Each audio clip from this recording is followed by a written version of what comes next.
You need to weigh in on the cost factor and count the cost of being a disciple of Jesus Christ. It will cost you popularity. It will cost you promotion, perhaps at times. It will cost you an easy life. You will have to discipline yourself. You will have to buffet your body. You will have to say no to temptation. You will have to say no to this world. You will have to break with the crowd. You will have to be willing to stand alone for Christ. You will have to be willing to walk to the beat of a different drummer and to step out of the crowd, even if no one follows after Jesus Christ. You'd be willing to stand if you're the only person in the world for Jesus Christ. That's the cost factor. You would have to be willing to suffer persecution for Christ. And let me tell you, it will come. It might even cost you your life. He is not coming to play games. He is not coming to be docile. He is coming to dominate, and He is coming to slaughter. He is the King of kings, and He is the Lord of lords. And at the end of this age, He will bolt out of heaven on a white steed, and His garments are dripped in blood, the blood of His own enemies, and He is coming back to conquer and to damn. You need to make terms of peace with this coming King, or you will be subjected in damnation forever. And Jesus Christ has made terms of peace. You need to settle out of court with Him. You do not want to go into that final day of conflict with Christ, for He will be ruthless in the execution of His justice.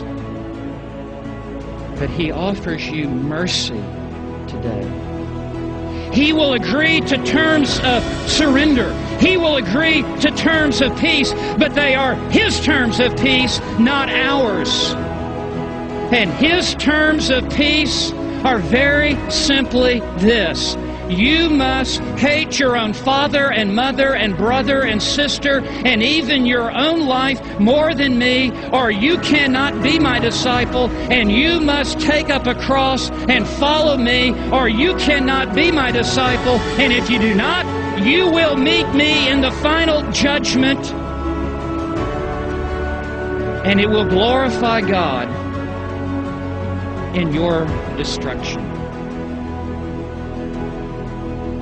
He is pressing you for a decision. He will not be put off. You cannot hit the mute button any longer in your heart. You must answer to Him. Jesus said, I am the way and the truth and the life. No one comes to the Father but through me. And He is calling out to you today. Come unto me, all ye who are weary and heavy laden, and I will take you in and receive you unto myself. Take my yoke upon you and learn of me, for I am meek and lowly in heart, and you shall find rest for your souls. For my burden is easy and my yoke is light. It is. You will have the weight of sin lifted off of you. And you will have now the yoke of Christ upon you. And He gets into that yoke with you, and He pulls with you. But it will require the total commitment of your life to Him. Oh, how we ought to search our hearts here today. Have I come to this place of total commitment in my life? Have I yielded my life to the sovereign lordship of Him who died upon the cross for me? I want you to know that the gates of paradise have been swung open to you. And the narrow gate is open.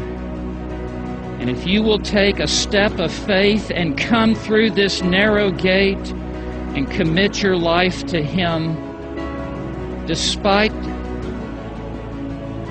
the strength of His words, He also says, him who comes unto me I will in no wise cast out. He is calling you today to come to Him. to take a step of faith and to come to Him. But if you come to Him, don't play games. You must surrender to Christ.